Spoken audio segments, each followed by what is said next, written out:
Assalamualaikum warahmatullahi wabarakatuh. Halo, bagaimana kabarnya? Ketemu lagi dengan Medio Info Channel. Kali ini kita akan berdiskusi atau membahas tentang kebutuhan istirahat dan tidur pada manusia. Jadi, bagaimana sih seseorang atau manusia itu dalam memenuhi kebutuhan istirahat tidur pada manusia dan juga peran perawat untuk memfasilitasi kebutuhan tersebut. Baik, kita akan berdiskusi dan juga memaparkan materi tersebut. Pendahuluan dulu ya. Ternyata istirahat dan tidur itu sangat penting bagi kesehatan. Orang yang sakit itu sebenarnya memiliki atau mempunyai kebutuhan yang lebih banyak istirahat dan tidurnya dibandingkan dengan orang yang sehat. Nah, tetapi penyakit pada orang tersebut atau pasien tersebut yang sakit itu dapat mengganggu kebutuhan istirahat dan tidurnya. Nah, bagaimana seorang perawat itu memiliki peran dalam memenuhi kebutuhan tersebut? Sehingga seorang perawat perlu tahu dulu bagaimana tinjauan teori atau konsep istirahat dan tidur bagi seorang pasien. Baik, kita lanjutkan. Nah, kita harus tahu dulu apa itu istirahat. Istirahat merupakan suatu keadaan yang tenang, rileks, tanpa tekanan emosional, dan bebas dari perasaan gelisah. Jadi, istirahat itu bukan berarti tidak melakukan aktivitas sehari-hari, tetapi pada seseorang istirahat itu bisa dikatakan ketika dia berjalan-jalan di taman, menuju ke pedesaan, meninggalkan aktivitas atau meninggalkan sejenak kegiatan rutinitas bekerja. Nah, itu juga merupakan bentuk istirahat. Jadi masing-masing orang itu memiliki definisi istirahat yang berbeda-beda. Nah, istirahat itu tidak hanya mencakup tidur ya, tetapi juga bisa bersantai, kemudian meninggalkan tekanan-tekanan pekerjaan, menuju atau ke tempat-tempat yang udara segar, bermain tenis, melakukan hobi, menenangkan otot-otot dan sebagainya, itu juga disebut dengan istirahat. Nah, berbeda dengan tidur. Kalau tidur ini kita fokus ya, bahwa tidur itu adalah suatu status perubahan kesadaran. Jadi perubahan pada orang sedang tidur itu berubah. Persepsi dan reaksi individu terhadap lingkungan juga menurun. Kemudian tidur itu memiliki karakteristik yaitu aktivitas yang minimal, tingkat kesadaran yang bervariasi, kemudian ada perubahan fisiologis dan juga respon stimulus dari lingkungan juga menurun. Jadi antara istirahat dan tidur definisinya berbeda ya. Kita harus tahu dulu, paham dulu. Kemudian hampir sepertiga dari waktu kita itu digunakan untuk tidur. Itu bahwa tidur itu dapat memulihkan atau mengistirahatkan fisik setelah seharian bekerja. Bisa juga mengurangi stres, mengurangi kecemasan, dan juga meningkatkan kemampuan dan konsentrasi saat hendak melakukan aktivitas selanjutnya, gitu ya. Jadi kalau istirahat salah satunya adalah tidur. Tapi kalau tidur itu penurunan kesadaran seperti itu. Istirahat belum tentu tidur, bisa ke aktivitas-aktivitas yang lain. Tapi kalau tidur ya pasti istirahat gitu ya. Nah, studi menunjukkan bahwa ketika seseorang bangun tidur itu ternyata otak memiliki fungsi yang sangat baik. Jadi ada orang-orang atau negara-negara tertentu yang mewajibkan tidur siang. Kenapa? Karena pada anak-anak yang sekolah, ketika jam istirahat itu ada waktu untuk tidur siang, ternyata aktivitas otak mereka dan tingkat konsentrasi dalam belajar pun meningkat, sehingga diwajibkan. Bahkan di negara-negara tertentu, pada orang-orang yang bekerja, istirahat tidur itu juga diwajibkan, gitu ya. Spanyol misalkan ya, karena pentingnya atau manfaat yang didapatkan ketika tidur. Nah, menurut Narrow bahwa seseorang dikatakan beristirahat, kita bicara istirahat ya, bahwa merasa segala sesuatu di bawah kesadaran, menerima keadaan, mengerti apa yang terjadi, bebas dari hal yang tidak menyenangkan, dan juga puas dengan aktivitasnya, dan mengetahui akan mendapat pertolongan bila dibutuhkan. Nah, beberapa ahli merumuskan definisi dari tidur itu apa. Tidur adalah keadaan tidak sadar, kemudian persepsi dan reaksi individu terhadap lingkungan juga menurun atau hilang. Kemudian dapat dibangunkan dengan rangsangan yang cukup. Kemudian itu menurut Guyton. Kalau menurut Laniwati, tidur merupakan hilangnya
menurut Laniwati, tidur merupakan keadaan hilangnya kesadaran secara normal dan periodik. Jadi merupakan keadaan yang normal ya, dan juga ada periodenya. Kemudian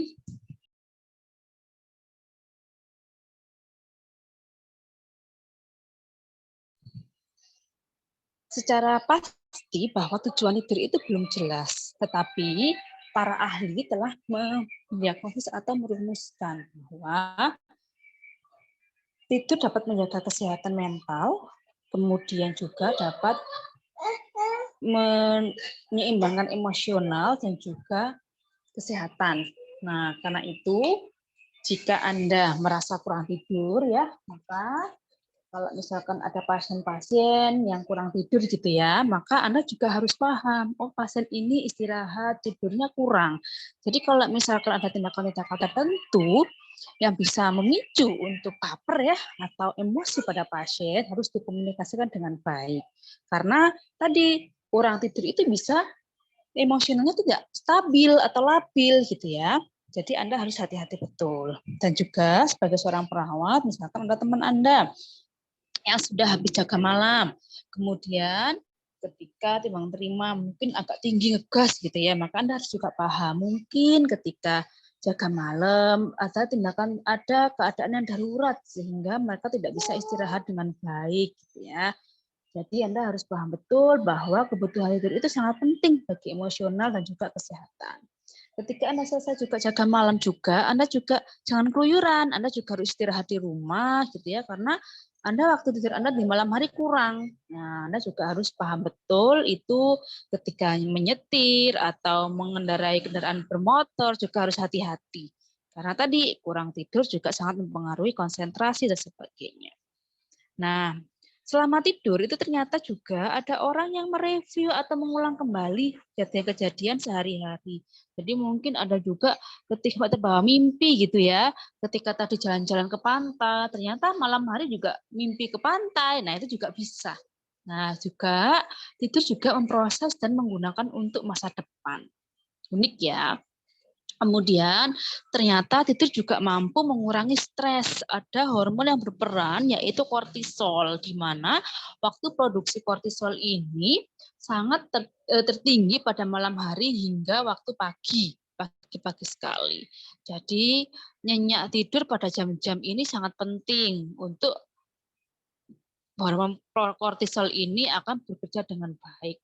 Kemudian di mana hormon kortisol ini memiliki peran yaitu menghadapi stres atau tekanan yang kita hadapi setiap hari dan juga mengurangi penat dan juga ternyata menurunkan peradangan. Nah, jadi pentingnya itu. Kemudian ada juga ketika tidur itu ternyata diproduksi hormon pertumbuhan. Nah, ternyata penting untuk meningkatkan kualitas, ukuran, dan efisiensi otak. Juga pengangkutan asam amino dari darah ke otak yang memungkinkan sel urat saraf yang dapat memiliki pengetahuan yang permanen dan berguna. Kemudian, jadi ternyata GH atau growth hormon ini sangat bagus diproduksi ketika tidur dengan tenang atau tanpa beban, gitu ya. Jadi kecerdasan pada anak-anak itu ternyata juga dipengaruhi oleh kualitas tidur yang baik. Jadi anak-anak yang kurang tidur, tidurnya kurang bagus juga hati-hati, pertumbuhan otak juga sangat berkurang jika kualitas tidurnya tidak bagus. Nah, juga kalian juga mungkin pernah ya kalau kurang tidur juga kepala pusing. Nah, itu juga berpengaruh. Ya, ternyata ini hubungannya gitu ya. Nah, kemudian bagaimana jika tidur terlambat? Ternyata mereka membatasi kemampuan tubuh untuk menangani segala kegiatan dan mengurangi tenaga dan vitalitas pada keesokan harinya. Ternyata ketika orang dengan tidur terlambat, ternyata kemampuan tubuh juga menurun, vitalitas juga menurun karena tidurnya bergeser karena memang waktu tidur itu diciptakan selama irama sirkadian itu adalah pada malam hari. Makanya pada perawat juga ketika shift malam itu juga diatur oleh kepala ruangan bahwa tidak boleh orang-orang itu saja ya. Jadi harus diatur betul karena apa tidur itu penting. Gitu ya, seperti itu. Nah, tanda tidur bagaimana sih seseorang itu tidur itu ya? Jadi tidak pura-pura gitu ya, ternyata aktivitas fisik yang minimal, kemudian tingkatan kesadaran ketika tidur tidak sadar, kemudian tanggapan terhadap rangsangan dari luar juga menurun. Kemudian bagaimana perubahan fisik ketika seseorang tidur? Ternyata tekanan darah arteri menurun, denyut nadi menurun, kemudian ada dilatasi pembuluh darah perifer, kadang-kadang juga peningkatan GI tract, kemudian BMR juga menurun hingga 10-20%. Nah, sebenarnya pada pusat pengaturan tidur itu di mana? Ternyata pada hipotalamus. Nah, hipotalamus ini mempunyai pusat-pusat pengendalian untuk beberapa jenis kegiatan tak sadar dari badan. Salah satu adanya tidur dan bangun. Nah, ada juga orang dengan cedera pada hipotalamus, misalkan orang dengan trauma ya, kecelakaan motor misalkan dan sebagainya, ternyata itu ada mempengaruhi bahwa tidurnya bisa dalam jangka waktu yang lama atau luar biasa panjang pada orang-orang dengan cedera pada hipotalamus. Nah, ini adalah tahapan tidur. Dapat diidentifikasi melalui yaitu dengan cara atau metode dengan pemeriksaan untuk aktivitas listrik dengan EEG, elektroensefalogram, EMG, elektromiogram, untuk pengukuran tonus ototnya ya, kemudian elektrookulogram untuk gerakan mata, okulomotorius atau otot-otot pada mata, kemudian juga dengan somnografi atau mengkaji kegiatan selama tidur, bagaimana pergerakannya, bernafas dan sebagainya. Sejak adanya alat EEG atau elektroensefalogram, maka aktivitas-aktivitas di dalam otak ketika manusia tidur dapat direkam. Ternyata bisa juga dilihat fluktuasi energi gelombang otak pada kertas grafik. Nah, ternyata penelitian tentang tidur telah menunjukkan bahwa tidur tidak saja merupakan satu keadaan tidak sadar, tetapi juga mengandung dua jenis tidur yang berbeda. Apa itu? Kita lihat ya, bahwa ada namanya tahapan non-REM dan juga REM. Non-REM sleep atau NREM, kita singkatnya NREM ya. Satunya adalah REM sleep. Nah, tidur di mana mata tidak bergerak dengan cepat. Jadi namanya non-REM, tidak bergerak cepat matanya gitu ya, mata tidak bergerak dengan cepat. Kalau REM sleep, tidur di mana mata bergerak dengan cepat waktu mimpi. Nah, tadi mimpi itu adalah pada saat fase REM. Nah, kita lihat di gambar ini bahwa non-REM tahap 1, kemudian non-REM tahap 2, non-REM tahap 3, non-REM tahap 4, non-REM tahap 3. Jadi balik lagi ke 3, kemudian tahap 2, kemudian baru tidur REM.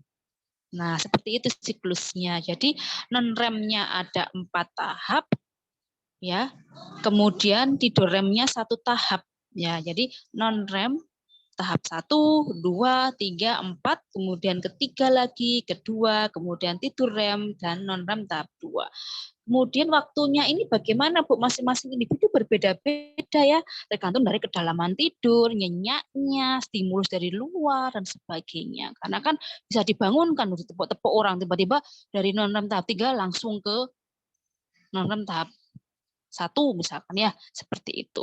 Jadi masing-masing orang ini berbeda tingkatannya, tetapi secara normal siklus tidur itu seperti itu. Nah, kita bahas dulu apa itu tidur non-REM. Yaitu cara tidur non-REM memberikan pemulihan dan ketenangan secara keseluruhan pada tubuh dan otot. Suhu tubuh dan tekanan darah menurun. Nafas teratur dan lambat. Kemudian permulaan tidur tingkat 1. Saat-saat mengantuk, aktivitas kegiatan otak seperti terlihat pada orang yang tidak sedang tidur. Jadi mulai mengantuk ya. Tidur non-REM. Ini tidur non-REM tahap 1 ini. Kemudian tahap 1 ini tingkat yang sangat tenang, bermimpi, tetapi masih sadar akan keadaan sekeliling. Jadi kadang-kadang kalau ada misalkan ada orang jalan sekeliling dia ketika tidur gitu, merasa kayaknya ada orang yang jalan ya. Nah itu berarti Anda masih tahap 1. Nah kemudian otot tenang, kemudian otot kadang-kadang menyentak, kadang kaget gitu ya, ada refleks gitu. Kemudian ada juga orang terbangun dengan hentakan yang keras. Ini disebut dengan myoclonic jerk, dan ini sama sekali tidak menyakitkan. Jadi kadang-kadang kayak krek, kaki tiba-tiba gerak dengan refleks gitu ya. Nah, itu namanya tahap 1, non-REM tahap 1. Kemudian tahap 2 dan 3. Tahap 2 dan 3 ini yaitu perubahan pada gelombang otak dapat terlihat, di mana gelombang tersebut menjadi lebih lambat. Kemudian ada tahapan menuju pada tingkat tidur yang sesungguhnya. Kita tidak akan sadar terhadap sekeliling, tetapi dapat terbangun dengan mudah. Jadi sekeliling nggak sadar, tapi bisa bangun, ya seperti itu. Tahap 4, kira-kira 40 menit setelah tahap 1 akan memasuki ke tahap keempat. Jadi periode antara tahap 1 ke tahap 4 itu kira-kira 40 menit.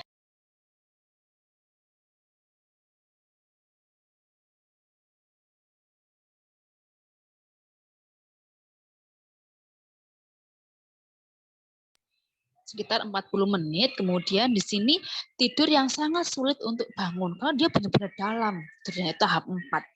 Non-REM tahap 4. Nah, kemudian tahap di sinilah tahap pemulihan, penenangan, dan tahap beristirahatnya fisik tubuh. Karena ini benar-benar ya, tubuh itu melakukan pemulihan. Ya, mekanisme ini pada tahap 4 ini. Kemudian pada tahap ini bertanggung jawab pada kegiatan buruk yang terjadi. Misalkan mendengkur, mengompol, tidur sambil berjalan. Nah, tahap inilah saat-saat terjadi ketidaksadaran yang sangat tidak sadar. Kemudian pada akhir 90 menit dari tidur secara total, Anda akhirnya kembali pada tidur yang lebih ringan, yaitu tahap 1. Tetapi gantinya masuk ke tahap 1 kembali, Anda akan masuki tahap REM atau tidur mimpi. Jadi tahap ini ya, tahap 2, ini tahap tidur REM atau mimpi. Disinilah adanya mimpi.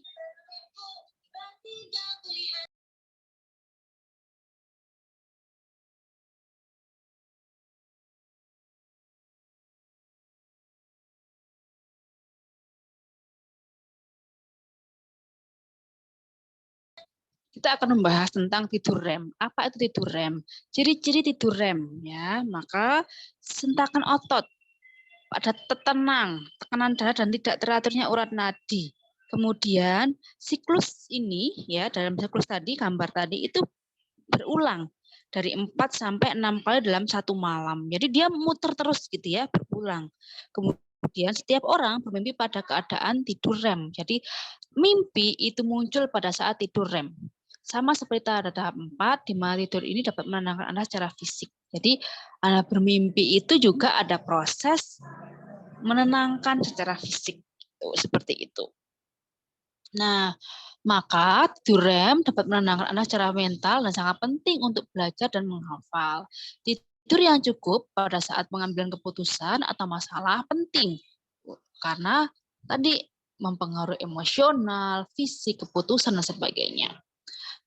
perlu diketahui ya, atau perlu menjadi catatan bahwa fase non-REM atau tidur biasa ini berlangsung kurang lebih 1 jam. Dan pada fase ini biasanya orang masih bisa mendengarkan suara di sekitarnya. Sehingga dengan demikian akan mudah terbangun dari tidurnya. Jadi non-REM itu bisa gampang terbangun. Tapi kalau REM dia mimpi dan sukar untuk dibangunkan. Nah, siklus tidur sebagian besar merupakan tidur non-REM dan berakhir dengan tidur REM. Fase tidur REM, fase tidur nyenyak, ini berlangsung selama kurang lebih 20 menit dan juga dalam tidur malam itu kan 6-8 jam. Kedua pola tidur tersebut REM dan non-REM siklusnya bisa terjadi 4-6 siklus. Jadi muter terus gitu ya. Nah, mimpi, apa itu mimpi? Kalau mimpi itu adalah perbedaan antara mimpi yang timbul sewaktu tahap tidur non-REM dan tahap REM. Mimpi yang timbul pada saat tidur REM dapat diingat kembali. Jadi kalau Anda itu mimpi pada saat tahapan REM itu bisa ingat. Tapi kalau tahap non-REM itu tidak bisa diingat. Jadi selama tidur non-REM tidak terjadi konsolidasi mimpi dalam ingatan. Gitu.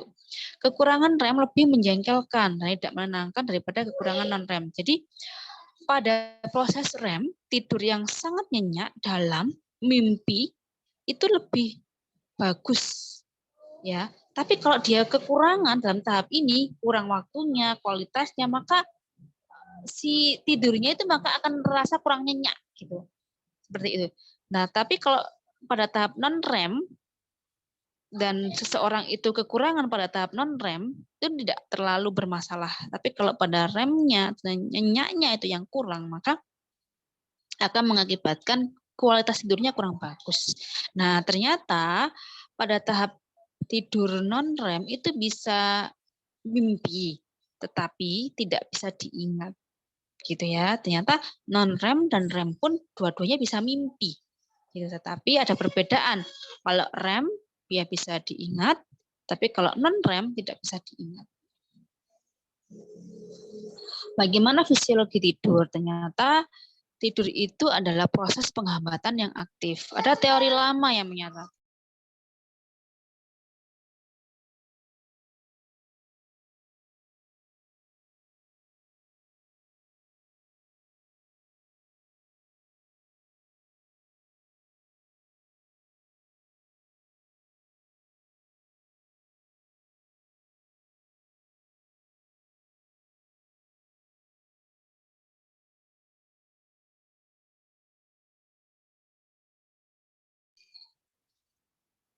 jadi bahwa ada area eksitatori pada batang otak bagian atas yang disebut dengan sistem aktivasi retikular.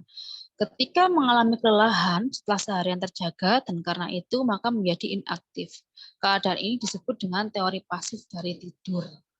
Kemudian studi yang dilakukan pada orang-orang yang kehilangan tidur mengakibatkan orang tersebut kurang dapat berintegrasi dengan baik dan kurang efektif. Ternyata orang-orang yang kurang tidur itu bisa kebingungan, curiga, gampang menyerah, dan juga terlihat khawatir, merasa tidak aman, cepat marah, ya. Kemudian juga selera makan menurun dan juga berat badan secara pasti. Nah, makanya tidur itu penting ya untuk mencegah hal-hal tersebut. Nah, kekurangan tidur pada tahap non-REM 4 juga bisa mengalami kerugian, yaitu tidak nyaman, bisa menarik diri dari lingkungan sosial, teman-teman, tidak agresif ya, kemudian tidak ramah, dan juga bisa keluhan-keluhan fisik yang lain. Kemudian juga kebutuhan tidur itu dipenuhi terlebih dahulu, mimpi, setelah itu baru mimpi. Kemudian tubuh dapat membangun kembali untuk tahap-tahapan berikutnya. Nah, ternyata tidur pada siang hari tidak memiliki ritme atau irama yang sama dengan tidur di malam hari. REM pada siang hari itu lebih menonjol selama tidur pagi dan tidur tahap 4 lebih menonjol di malam hari. Jadi pada saat siang hari atau ketika cahaya itu lebih terang, maka REM itu lebih menonjol. Nah, ternyata kalau misalkan tidur malam hari itu non-REM tahap 4 lebih menonjol. Jadi ada perbedaan antara tidur siang dan malam hari.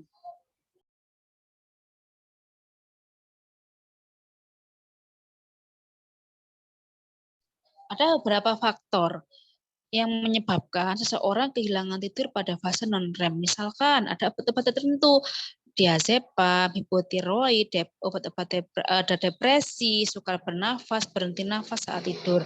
Jadi kalau misalkan Anda menemukan pasien dengan mendapatkan terapi obat-obat ini, nah Anda juga harus tahu bahwa ini pasien bisa mengganggu tidurnya ketika mendapatkan terapi ini, gitu ya. Nah, ini adalah obat-obat yang salah satu contoh ya obat yang bisa mengganggu dalam tidur pada tahap non-REM, bisa kehilangan. Tandanya pasien itu bisa menarik diri.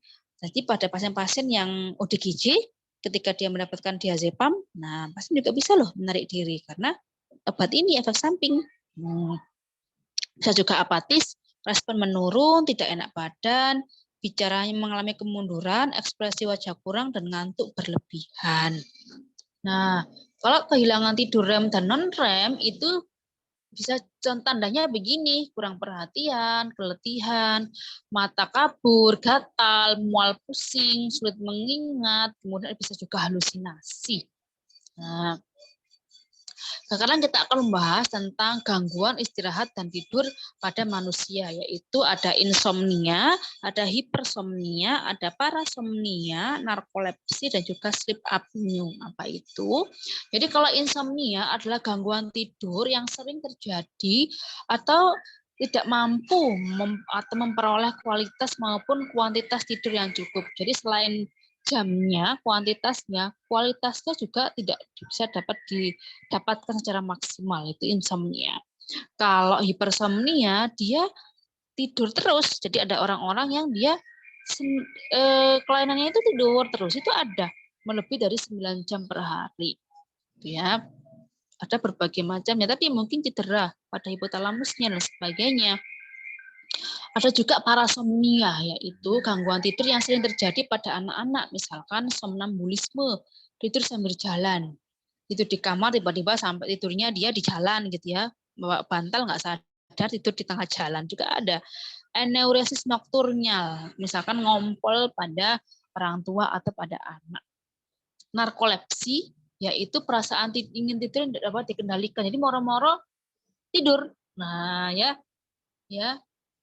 itu penderita narkolepsi ini pada saat nyetir itu tiba-tiba tidur, diajak berbicara tiba-tiba tidur gitu ya, jadi gampang banget tidurnya gitu ya, diakibatkan karena malas, karena misalkan sering mabuk, bisa juga ada juga rusaknya sistem saraf sentral, nah itu juga bisa. Jadi keadaan aktif, kegiatan aktif, tiba-tiba dia tertidur, nah itu hati-hati ya, namanya narkolepsi.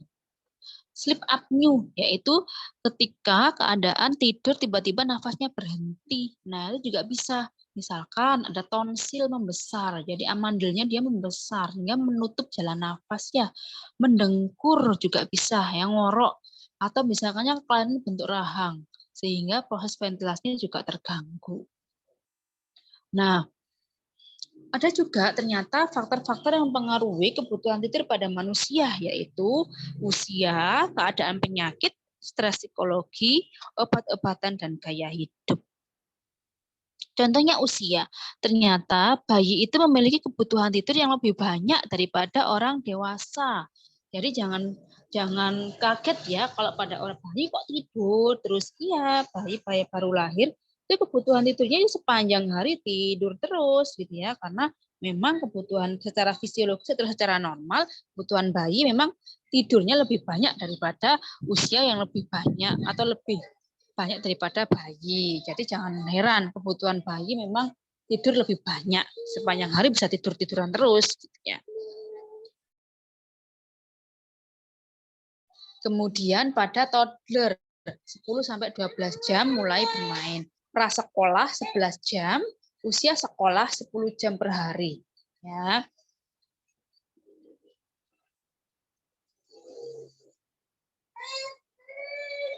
Kemudian usia remaja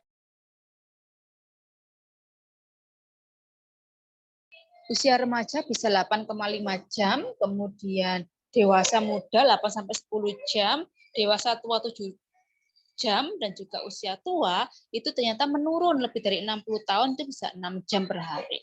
Nah, biasanya pada orang tua tidurnya tengah malam dan bangun pagi-pagi sering mengalami insomnia.